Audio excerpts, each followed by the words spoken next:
Today's video is all about you. I am answering your DJ related questions. My favorite video to film because I really like giving back. I like helping others, and so I put up a post on my Instagram and Facebook, and you have been sending in your questions, and now is the time to answer them. So we're going to launch straight in for the first question, and that is from DJ Toby White: how to get more gigs.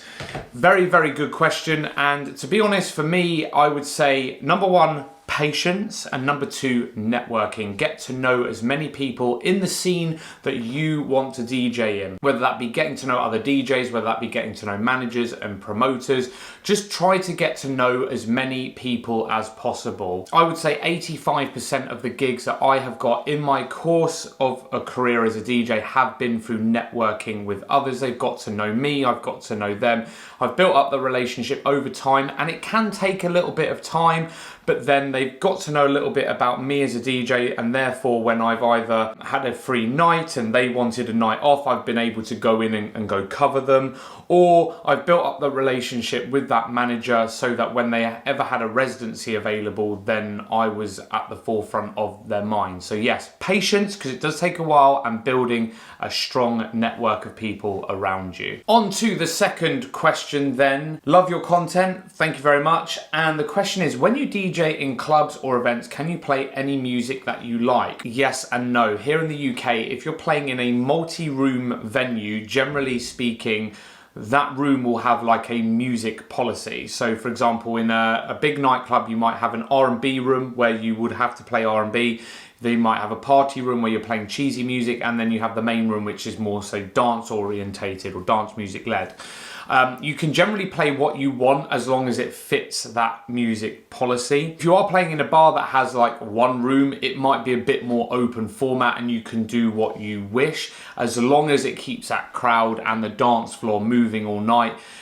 You might have a little bit more flexibility. And when it comes to private events, generally speaking, if it's like someone's wedding or a birthday party, they might give you a playlist to give you the kind of idea of music that they want. On to the next question then, and that is, what should you do if you've tried all options and the crowd just isn't feeling the music? Now, we have all been there. We all have difficult nights. We all have very easy nights where you have the crowd in the palm of your hand. And of course, we want more of these nights and less of the nights where you really are struggling. What I'd recommend doing is have a playlist or some kind of list of tracks on your software, which is called your safety list. These are the go-to tracks that if you're having a really difficult night, in 90% of times, one of these tracks should work. So things like Robin S. Show Me Love, absolute timeless house classic, Flow Rider Low, Yeah 3 Times by Chris Brown, those kind of tracks generally do not fail.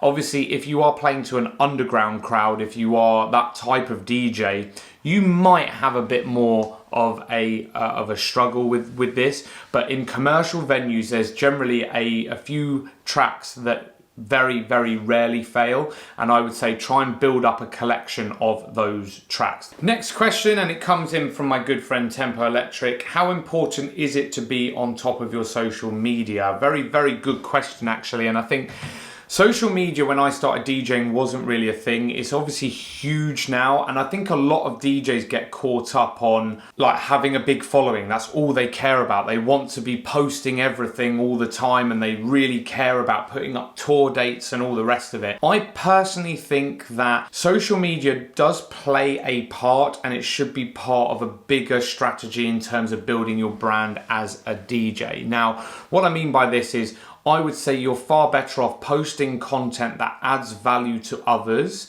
and doing it less often but good content, rather than posting every single day and posting something that's completely useless, because your engagement is just going to drop off. When I say adding value, it's really important to focus on posting things that either entertains people, makes people laugh, or educate someone. So adding value to others is the key thing. There's no point in posting the same picture of you in different DJ booths across the week, because quite honestly, it doesn't really add value to anyone, in my opinion. Now, of course, it's good to get out there and show that you are playing these gigs, but you don't need to do it every single day. It's trying to find that balance and striking the balance between knowing that people are active, people know that you're DJing, people know that you are still around, versus posting mindless, boring stuff, the same thing day in, day out. Trying to strike that balance is kind of key, but it's not the be all and end all. Like I say, I've never been booked via my social platforms. I've built up all of my gigs through networking, and I think that's the key thing. Networking is so important, and I would take networking over social media any day. On to the next question then. What are your DJ goals for this year? Mine are to grow brand socials, get some bigger bookings and progress music. Well, first and foremost, my advice to you would be that's very big and ambitious, and there's absolutely nothing wrong with that, but try and have one area of focus. That's the main focus area. And then you'll have 2 or 3 little things that are kind of bubbling away, but not so much on the limelight. Because if you try and do too much too quickly, you probably won't progress in all 3 areas, and then you'll end up disappointed. So as an example, maybe the one thing that you want to do is grow your DJ bookings or get bigger gigs, and then secondary to that, then maybe focus a little bit less time on growing your socials. And then when you get your DJ bookings to where you want them to be, then potentially look at your social platforms and progressing your music, and you can kind of rotate them in order of priority.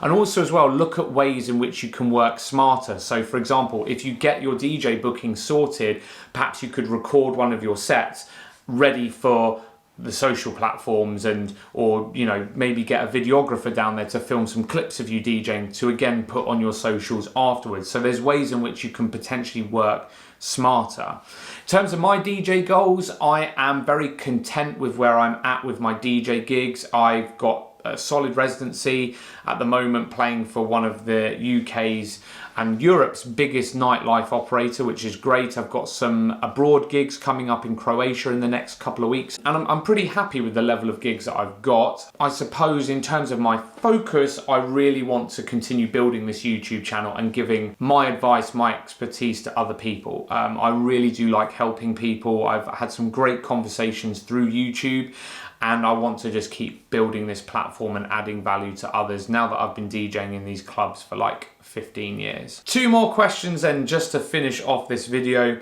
What's your favorite venue you've played at? I can never ever give you one venue because I've been fortunate enough to play in some amazing venues over my career.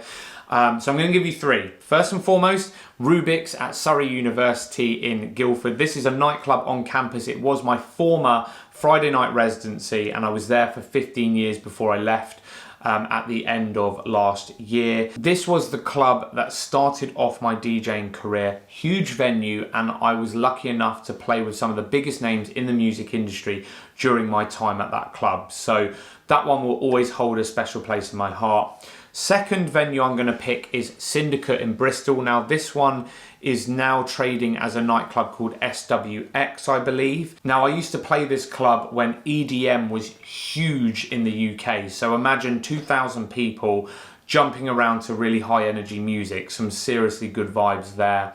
And my third favourite club that I played in was Ultramondo Studios in Italy. The reason why I like it so much is it was just the most state-of-the-art venue I've ever worked in. And usually when you go into nightclubs in the daytime, they're usually a little bit tatty, aren't they? They're normally like not the nicest places in the world. But this place, you could literally eat your dinner off the dance floor. It was clean, the sound system was incredible, the lighting was incredible.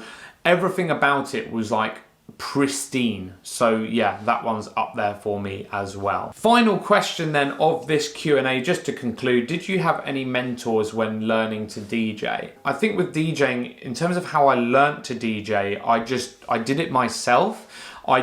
It was just trial and error and consistency and trying and mixing and trying again and failing and learning from my mistakes. I did have a couple of DJs that I looked up to and I spoke to. The first DJ that I really looked up to was a guy called Leroy Wilson. When I was under 18, I used to go to his under 18 nights in my local nightclub. And then he actually was the Wednesday night resident DJ at the Friday venue that I worked in. But my first experience of DJing was actually warming up for him. So I actually learned quite a lot from him about how to use the mic. He was the one that first encouraged me to pick up the microphone, give it a go. The second DJ that I really kind of looked up to when I was growing up was a guy called Jason Malloy. He goes by the name of the Little Man. He actually lives in Australia now, so halfway across the world, but I used to visit his Wednesday night as a clubber, and he had that room in the palm of his hand. It was the room that I played in my last DJ vlog, so it was kind of one of those bucket list venues that I've always wanted to play in. But when I was 18, I was visiting that venue as a clubber, and I just used to watch how he built up the night and took it back down again, and how he used to basically command the room. So I wouldn't say that I had specific mentors. They didn't exactly teach me how to DJ, but at the same time, through observing them and from going to their nights on a regular basis, I was able to learn. So I guess it's like an indirect mentor. So there we have it. There's a few questions answered for you. I hope you found it useful and enjoyable. I'm always happy to answer DJ related questions, and hopefully I can help some of you guys get more gigs. If you do have any comments or any questions, do drop them in the comments down below. I'm very active down there. If you haven't yet subscribed, please hit the button down the bottom there. And if you haven't checked out my last video, that will be at the top there for you. But I will see you very soon.